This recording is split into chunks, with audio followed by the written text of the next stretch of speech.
आइए दोस्तों, तो बढ़ते हैं अगले सेगमेंट की तरफ जहां हम बात करेंगे फाइनेंशियल डिस्क्लोजर से रिलेटेड। फाइनेंशियल डिस्क्लोजर्स का मतलब क्या हुआ सर कि कोई भी एंटिटी जब बनाई जाती है तो ऑब्वियसली उनको अपने फाइनेंशियल्स डिस्क्लोज करने होते हैं। डिस्क्लोज किसको करने होते हैं? डिस्क्लोज करने होते हैं गवर्नमेंट को। ठीक है। और गवर्नमेंट को डिस्क्लोज कैसे किए जाएंगे? तो फाइनेंशियल डिस्क्लोजर का बेसिकली यहाँ पे मतलब ये निकल के आ रहा है कि साहब आप क्या करोगे, आप अपने बुक्स बनाओगे। क्यों? क्योंकि आपको अपनी अकाउंटिंग तो रखनी पड़ेगी ना कि आप क्या कामकाज कर रहे हो, उसके अंदर क्या आपकी कमाई चल रही है या क्या नुकसान चल रहा है। तो मोरलेस क्या कहा जा रहा है कि आपको अपने बुक्स ऑफ अकाउंट्स मेंटेन करके चलने हैं।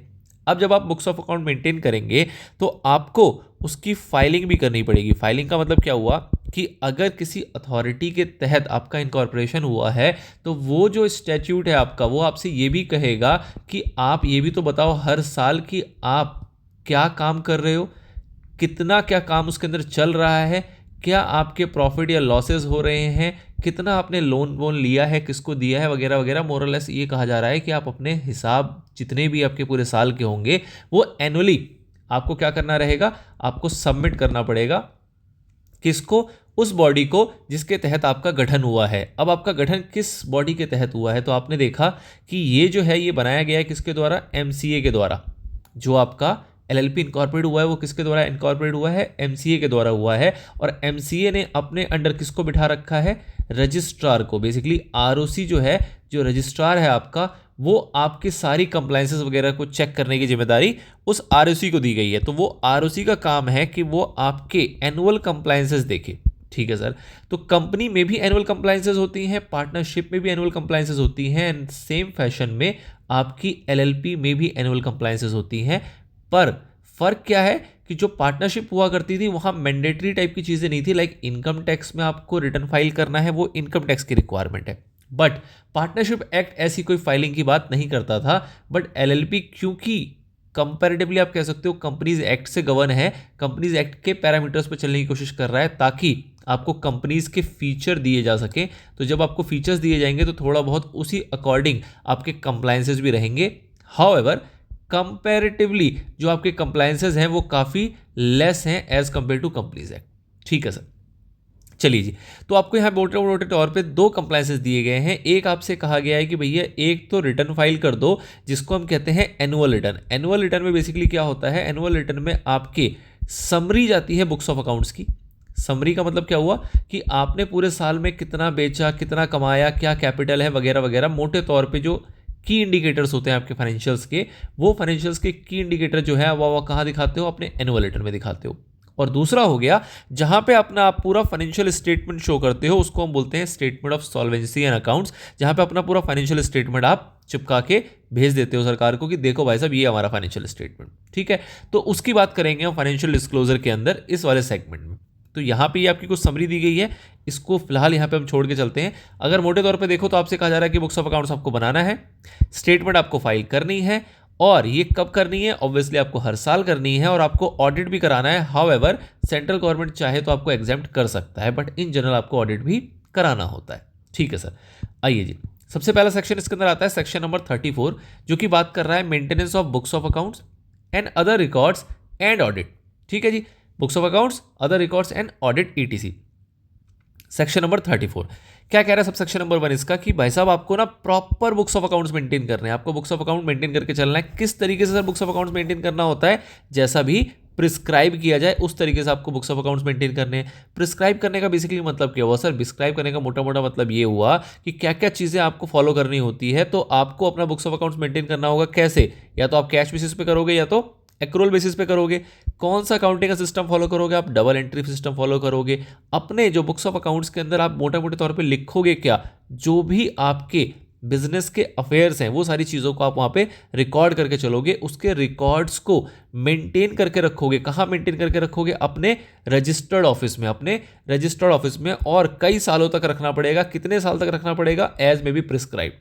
अब अगर कंपनीज एक्ट में बात करो तो आपको पता है कि कंपनीज एक्ट के जो रिकॉर्ड है वो कंपनीज एक्ट कहता है कि 8 सालों तक बरकरार करके आपको रखने हैं। 8 सालों तक आपको उसको प्रिजर्व करके रखना होता है। जीएसटी जो है वो कहता है 72 मंथ्स, मतलब मोटे मोटे तौर पे कह सकते हैं कि 6 साल की बात कौन करता है? जीएसटी करता है। इन अ सेम फैशन इसने भी कहा एज में प्रिस्क्राइब्ड। हाउएवर जो प्रिस्क्राइब किया गया वो आपके सिलेबस का पार्ट फिलहाल नहीं है, बट आप मोटे तौर पे ध्यान रखें कि एलएलपी के अंदर भी जो प्रिस्क्राइब्ड है वो कितना है 8 ईयर्स। ठीक है सर, तो मोटे मोटे आपको सबसेक्शन 1 क्या कह रहा है कि भैया जो भी एक प्रिस्क्राइब्ड तरीका है बुक्स ऑफ अकाउंट मेंटेन का उसको आपको फॉलो करना है, जिसके अंदर उसने मोटी मोटी कुछ चीज़ें बता दी कि आपको अकाउंटिंग फॉलो कैसे करनी है, डबल एंट्री सिस्टम में काम करना है, रिकॉर्ड्स को अपने रजिस्टर्ड ऑफिस में रखना है, और जितना पीरियड आपको कहा जाएगा उतने पीरियड तक आपको उन दस्तावेजों को संभाल के रखना पड़ेगा। ये हुआ आपका सबसेक्शन नंबर 1। नाउ सबसेक्शन 2 क्या कहता है आपसे, ये कह रहा है कि आपको एक स्टेटमेंट बनाना पड़ेगा, statement of account and solvency, statement of account and solvency. अब ये स्टेटमेंट बेसिकली क्या है, इसको आप अगर आप अकाउंट्स की भाषा में समझना चाहो तो आप कह सकते हो this is what, this is your financial statement, this is your financial statement. Financial statement का एक फॉर्मेट प्रिस्क्राइब कर दिया एलएलपी एक्ट के अंदर और उसको एक नया नाम दे दिया statement of account and solvency, जो मोटे तौर पे आपकी अकाउंट्स की पूरी पिक्चर को लेके आ जाता है, जो पूरी फाइनेंशियल स्टेटमेंट आप बनाते हो उस पिक्चर को यहाँ पे डिपिक्ट कर देता है। ठीक है सर, क्या कहा जा रहा है, हर एक एलएलपी को ये बनाना पड़ेगा, और ये कब तक बनाना पड़ेगा आपको, आपका साल खत्म होगा उसके 6 महीने के अंदर अंदर। मतलब मोटे तौर पे आप कह सकते हो कि इसकी लास्ट डेट क्या होगी आपकी 30 सितंबर, 31 मार्च में आपका साल खत्म हुआ और 30 सितंबर से पहले पहले आपको इसको तैयार कर लेना है। ठीक है सर, तैयार करने के बाद आपको क्या करना पड़ेगा, अपने पास रखना है या आपको किसी को देना पड़ेगा, ऑब्वियसली आपको देना पड़ेगा। किसको देना पड़ेगा, आपको देना पड़ेगा ये किसको, ROC रजिस्ट्रार के पास सबमिट करना पड़ेगा, और सबमिट जो करोगे वो सिग्नेचर के साथ करोगे और साइन करेगा कौन उस पर, आपका डेजिग्नेटेड पार्टनर। ठीक है सर, ये बात भी समझ में आती है कि हमें एक स्टेटमेंट बनाना है, बेसिकली एक फाइनेंशियल स्टेटमेंट तैयार करना है, कब तक करना है, 6 महीने के अंदर अंदर कर लेना है, और उसको हमें सबमिट करना पड़ेगा ROC को, और उस पर हमारे डेजिग्नेटेड पार्टनर जो है हमारे वो साइन करेंगे। ठीक है सर, आगे बढ़ते हैं। और क्या कह रहा है कि सबसेक्शन 2 में जो ये बात की गई है स्टेटमेंट बनाने की, उस स्टेटमेंट की आपको क्या करनी पड़ेगी, फाइलिंग करनी पड़ेगी। फाइलिंग किसको करनी पड़ेगी, आपको फाइलिंग करनी पड़ेगी रजिस्ट्रार के पास, जो कि आपने सबसेक्शन 2 के अंदर तैयार किया है। और जब भी आप फाइल करते हो तो ऑब्वियस सी बात है वो आपका एक ई फाइल होती है, एक इलेक्ट्रॉनिक फाइल होगी, एक ई फॉर्म आपको दिया जाएगा, उसमें आप इसको फाइल करते हो। और जब भी कुछ फाइलिंग होती है तो सरकार कुछ ना कुछ वहाँ पे फीस भी प्रिस्क्राइब करती है और वो भी आपको वहाँ पे करना पड़ता है। बात करें अगर ऑडिट की, तो क्या सर ऑडिट की आवश्यकता है, बिल्कुल आपको ऑडिट भी कराना है, ऐसा कह रहा है कौन, सबसेक्शन नंबर 4। सबसेक्शन नंबर 4 के हिसाब से आपको अपने बुक्स ऑफ अकाउंट्स की ऑडिट भी करानी है, लेकिन यहां पे सेंट्रल गवर्नमेंट के पास पावर है और वो चाहे तो आपकी ऑडिटिंग को एग्जेम्प्ट कर सकती है। अच्छा सर, तो क्या आज के टाइम पे आपकी ऑडिटिंग एग्जेम्प्ट है कि नहीं है, तो यहां पे क्या किया सेंट्रल गवर्नमेंट ने, जैसे कि ये कह रहा है कि वो प्रिस्क्राइब कर सकते हैं बाय वे ऑफ नोटिफिकेशन कि कुछ लोगों पे, मतलब एनी क्लास और classes of LLP from the requirement of this subsection, मतलब कि भैया छोटी एलएलपी है, मान लो बिल्कुल नन्ही मुन्नी अभी शुरुआत हुई है एलएलपी की, और उसको अगर ऑडिट के लफड़े में डालेंगे तो बेचारे के ऊपर अननेसेसरी का क्या आ जाएगा, अननेसेसरी का आ जाएगा कंप्लायंस कॉस्ट। तो सेंट्रल गवर्नमेंट ने क्या किया कि छोटी एलएलपी को बाहर कर दिया। छोटी एलएलपी को किसको बाहर कर दिया, उनको जिनका जो टर्नओवर है वो है कितना, अप टू 40 लाख, मतलब कि अगर 40 लाख से ज़्यादा टर्नओवर होगा तो आपको ऑडिट कराना है, अदरवाइज नहीं कराना। और दूसरा उन्होंने कहा कि जो उनका कैपिटल कॉन्ट्रीब्यूशन है वो है up to 25 lakh, up to 25 lakh, अगर इससे ऊपर जाएगा तो आपको ऑडिट कराना है। और बीच में और है, ध्यान रखना ये बोथ है, मतलब कि अगर ये फुलफिल कर गया तो भी ऑडिट कराना पड़ेगा, ये फुलफिल कर गया तो भी ऑडिट कराना पड़ेगा, अगर दोनों फुलफिल कर गया तो ऑब्वियसली कराना ही कराना है। ठीक है, तो ये बेसिकली एग्जाम्पशन है, अगेन आपके मॉड्यूल का पार्ट नहीं है, बट इन जनरल आपको ये बात पता होनी चाहिए। अदरवाइज इन्होंने ये कह दिया भैया ऑडिट कराना पड़ता है, हाउएवर सेंट्रल गवर्नमेंट जो है उसको एग्जाम्प्ट कर सकती है कुछ लोगों को, कुछ क्लासेस ऑफ कंपनी को, जिसकी कुछ कुछ ऐसी लिमिट्स वगैरह प्रिस्क्राइब की हुई है। ठीक है सर, अब बात आती है कि अगर आपने बात नहीं मानी किसकी, सबसेक्शन नंबर 3 की। सबसेक्शन नंबर 3 किसकी बात करता है, फाइलिंग की बात करता है। सबसेक्शन नंबर 3 किसकी बात कर रहा है, ये फाइलिंग की बात कर रहा है। कह रहा है अगर आपने फाइलिंग नहीं किया, मतलब कि आपने बुक्स ऑफ अकाउंट्स बनाए तो हैं, जो कि आपको सबसेक्शन नंबर 1 कह रहा था, आपने statement of accounts and solvency भी बना लिया, दोनों बना लिए, ठीक है सर, बट आपने उसकी फाइलिंग नहीं करी, तो उस केस में क्या होगा, अगर आपने फाइलिंग नहीं करी है तो आपसे कहा जा रहा है कि एलएलपी के ऊपर 100 रुपये पर डे की पेनल्टी लगेगी, जो कि मैक्सिमम कितनी हो सकती है, 1 लाख रुपए तक, और हर डेजिग्नेटेड पार्टनर पे भी 100 रुपये पर डे की पेनल्टी लगेगी, जो कि मैक्सिमम कितनी हो सकती है, 50,000 तक। ये कब पेनल्टी लग रही है, जब आपने फाइलिंग नहीं करी है। अब हम कहते हैं कि साहब फाइलिंग तो दूर की बात है, हमने तो बनाया भी नहीं है। फाइलिंग तो दूर की बात है, फाइलिंग तो तब करेंगे ना जब बनाएंगे, हमने बनाया ही नहीं, मतलब आपने सबसेक्शन 1, 2 और 4 की बात नहीं मानी।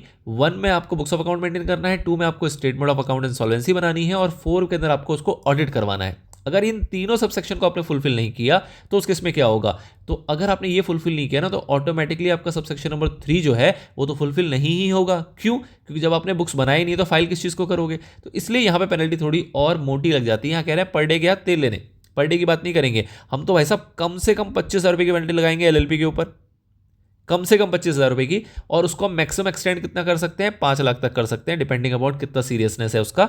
और अगर डेजिग्नेटेड पार्टनर की बात करें तो उसके ऊपर कम से कम पेनल्टी लगेगी कितनी, 10,000 रुपये की, और वो मैक्सिमम कितनी एक्सटेंड हो सकती है आपकी, 1 लाख रुपए तक। ठीक है, तो ये बड़ा जुर्म है, बड़ा अपराध है, तो इसलिए यहाँ पे एक फिक्स्ड अमाउंट की पेनल्टी लग रही है, और जो कि कंपैरेटिवली एक हायर साइड पे है। ठीक है सर, तो this is all about your section number 34, जिसके अंदर बात की जाती है कि आपको बुक्स ऑफ अकाउंट्स बनाना है, आपको मेंटेन करना है, आपको कुछ स्टेटमेंट के बारे में बताया गया वो बनाना है, और ऑडिट की अगर आवश्यकता है तो आपको ऑडिट भी कराना है, और ओवरऑल आप सारी चीजें ये फाइल करोगे किसको, रजिस्ट्रार को। ओके सर, अगला सब सेक्शन आता है, सॉरी अगला सेक्शन आता है आपका 34A। 34A बेसिकली क्या है, एक बाद में इंसर्ट किया हुआ सेक्शन है, ए से आपको पता लग रहा होगा, जिसके अंदर कुछ खास बात नहीं लिखी। इसके अंदर ये क्या जा रहा है कि भैया जो अकाउंटिंग और ऑडिटिंग स्टैंडर्ड है ना, जो कि कौन रिकमेंड करता है, आपका आईसीएआई, और आईसीएआई जब रिकमेंड करता है तो इसको बेसिकली लेके कौन आता है, इसको लेके आता है सेंट्रल गवर्नमेंट। सेंट्रल गवर्नमेंट किससे पूछता है लाने से पहले, वो पूछता है एनएफआरए से, वो पूछता है किससे, नफरा से, नेशनल फाइनेंशियल रिपोर्टिंग अथॉरिटी, इससे पढ़ता है पूछता है, ये आपने कंपनीज एक्ट में पढ़ा हुआ है, जो कि बना हुआ है किसके अंदर, सेक्शन 132 के कंपनीज एक्ट के तहत। मतलब कि नफरा कॉन्स्टिट्यूट हुआ किसके अंदर, सेक्शन 132 के अंदर, जो कि कंपनीज एक्ट में है। और इससे पूछते हुए, इससे कंसल्ट करते हुए सेंट्रल गवर्नमेंट क्या करता है, अकाउंटिंग स्टैंडर्ड और ऑडिटिंग स्टैंडर्ड लेके आता है। और ये दोनों चीजें बनाता कौन है, मतलब इसको रिकमेंड कौन करता है, इसको करता है हमारा इंस्टीट्यूट आईसीएआई। ठीक है सर, तो बहुत ही सिंपल सी बात है। तो जो भी अकाउंटिंग स्टैंडर्ड इसने रिकमेंड किए होंगे और in consultation with NFRA, CG हमारा नोटिफाई कर देगा, वो एप्लीकेबल हो जाएगा किसके ऊपर, एलएलपी के ऊपर भी हो जाएगा, कंपनीज के ऊपर तो होता ही है। नाउ अगली रिक्वायरमेंट आती है सेक्शन नंबर 35, जो कि बात करता है किसकी, एनुअल रिटर्न की। देखो पहले वाले आपको स्टेटमेंट बनाने के लिए उसने कितने महीने का टाइम दिया, उसने आपको 6 मंथ का टाइम दिया, ठीक है ना, 6 मंथ का आपको टाइम दिया गया सेक्शन नंबर 34 में। सेक्शन नंबर 35 है जो कि बात कर रहा है किसकी, एनुअल रिटर्न की। ये कह रहा है ऐसा करो, तुम ना अपने बुक्स बनाते रहना, बुक्स को अपने आराम से बनाते रहना, मोटे तौर पे ना हमें मेजर चीज़ें बता दो, और वो बता दो आप 60 डेज के अंदर अंदर, मतलब कि आपका साल खत्म हुआ, फाइनेंशियल ईयर खत्म हुआ 31 मार्च, वहां से कह रहा है 60 डेज। 60 डेज का मतलब क्या हुआ, मोटे मोटे तौर पे आप कह सकते हो 30th of May, 30th of May. ध्यान रखना 60 डेज है, 2 महीने नहीं है, और 60 डेज है इसका मतलब क्या हुआ कि आप कहीं गलती से 31 मई ना समझ लेना, ये बोलते हुए कि साहब मई जो है वो तो 31 दिन का होता है और मंथ एंड होगा 31 पे, तो 31 की रिक्वायरमेंट होगी, नहीं, यहाँ पे दिनों में बात किया गया है। आपसे कह रहा है 60 दिन के अंदर अंदर ना एक एनुअल रिटर्न तो फाइल कर देना, जिसके अंदर अपने कंपनी का मोटा मोटा बिहेवियर जो है वो आपको रिपोर्ट करना होता है, और उसको आपको ऑथेंटिकेट भी कराना पड़ता है। ऑथेंटिकेट का मतलब जहां भी आ जाएगा, मतलब कि वहां एक किसी प्रोफेशनल का क्या लगेगा, सिग्नेचर लगेगा। ठीक है, आपके साइन से काम नहीं चलेगा, आप तो साइन करोगे ही, आपका मतलब डेजिग्नेटेड पार्टनर तो साइन करेगा ही करेगा, साथ में एक प्रोफेशनल भी वहां पे साइन करेगा। तो हर एक एलएलपी को फाइल करना होता है एनुअल रिटर्न, ड्यूली ऑथेंटिकेटर किसके पास, रजिस्ट्रार के पास, कब, 60 दिन के अंदर, कब से, क्लोजर ऑफ फाइनेंशियल ईयर, मतलब 31 मार्च को साल खत्म हुआ, आपको फाइलिंग करनी है। कैसे करनी है, कोई ना कोई फॉर्म दिया जाएगा आपको, उसमें करनी है, और ऑब्वियसली आपसे कुछ ना कुछ फीस ली जाएगी, जो भी प्रिस्क्राइब किया होगा वो। ठीक है, तो इसलिए कहा जा रहा है एग्जाम्पल के तौर पे कि 31 मार्च 2022 को अगर साल खत्म हुआ है तो आपको 30 मई 2022 तक आपको ये एनुअल रिटर्न फाइल कर ही देना है। ठीक है सर, अगर हम ना करें तो क्या बिगाड़ लोगे हमारा, तो आपको ये लॉ बता के चल रहा है कि अगर आप नहीं करोगे तो आपका क्या बिगाड़ लिया जाएगा। मतलब अगर आप नॉन फाइलिंग करते हो तो एलएलपी के ऊपर 100 रुपये प्रतिदिन का जुर्माना लगेगा, जो कि मैक्सिमम जाएगा 1 लाख तक, और हर एक डेजिग्नेटेड पार्टनर के ऊपर 100 रुपये प्रतिदिन, मैक्सिमम जाएगा कितना, 50,000 रुपीज। तो this is your penalty for annual return. Now एक नोट में कुछ बात दी गई, नोट में क्या बात बताई जा रही है आपसे, कह रहा है कि भाई साहब ये फीचर, ये एनुअल रिटर्न टाइप की चीजें जो है ये किसके अंदर होती थी, ये कंपनीज के अंदर तो होती थी लेकिन पार्टनरशिप में नहीं होती थी। तो ये कहा जा रहा है कि ये उससे अलग है, एलएलपी जो है आपका वो पार्टनरशिप से अलग है, जिसके अंदर एक एनुअल रिटर्न की फाइलिंग है, जो कि किसके हिसाब से है, कंपनीज एक्ट 2013 के हिसाब से, क्योंकि कंपनीज एक्ट भी एनुअल रिटर्न की बातें करके चलता है। तो this is a new feature in LLP. Although आप कह सकते हो भाई साहब फीचर तो अलग बात है, ये तो अननेसेसरी कंप्लायंस है, बट नथिंग इज अननेसेसरी। जब आप किसी लॉ के द्वारा गवर्नड तरीके से अपने बुक्स ऑफ अकाउंट्स बनाते हो, या इन शॉर्ट कहूँ कि अपना बिजनेस रन करते हो, तो उससे क्या होता है, आपकी बिजनेस की वर्थनेस बहुत बढ़ती है। मतलब कि बिजनेस आपका रिलायबल होता है, लोग उसके ऊपर ट्रस्ट करते हैं, लोग मतलब जितनी भी थर्ड पार्टीज है, जितने भी यूजर्स हैं आपके, वो सब आपके ऊपर ट्रस्ट करते हैं। क्यों? क्योंकि आप एक ऐसी चीज़ों को फॉलो करके चल रहे हो जो कि किसी लॉ ने प्रेस्क्राइब किया है। और आप आगे पढ़ोगे तो आपको ये भी दिखेगा कि जितने भी आपके एनुअल रिटर्न्स होते हैं ना, जितने भी आपके एनुअल रिटर्न्स होते हैं या फिर जो आपने स्टेटमेंट फाइल करनी है 6 मंथ के अंदर अंदर, ये सारी चीज़ें जो हैं वो लोग चेक भी कर सकते हैं। लोग का मतलब कि अगर मेरा मन करेगा तो मैं भी आपकी एलएलपी के ये सारे डॉक्यूमेंट्स को चेक कर सकता हूं। मैं जाऊंगा किसके पास, मैं जाऊंगा आरओसी के पास, बोलूंगा भाई साहब मुझे XYZ एलएलपी के डॉक्यूमेंट चेक करने हैं। बोलेगा लाओ जी, थोड़ा बहुत नॉमिनल जो फीस होगी 150 रुपये वो जमा करवाएगा और मेरे को आपके सारे बुक्स जो है वो हैंड ओवर कर देगा। तो इसका मतलब क्या हुआ कि अगर मुझे आपकी एलएलपी के साथ बिजनेस करना है तो मैं बिजनेस करने से पहले आपके सारे फाइनेंशियल्स वगैरह को, सारी इन्फॉर्मेशन को जो आपने आरओसी को दी है वो सारी चीज़ें मैं वहां से चेक कर सकता हूं, उनसे मांग सकता हूं और मुझे वो देंगे। That is also allowed as per the law. ठीक है, तो जब ऐसी चीज़ें होती है, इतनी ट्रांसपेरेंट चीज़ें होती हैं, तो कस्टमर का आपके और बिजनेस पार्टनर्स का क्या होता है, रिलायबिलिटी बढ़ती है, आप पे वो भरोसा कर पाते हैं एंड ओवरऑल इसका अगर आप लॉन्ग टर्म में देखेंगे तो आपको बेनिफिट मिलता है। ठीक है सर, तो this is your section number 34, 34A and 35।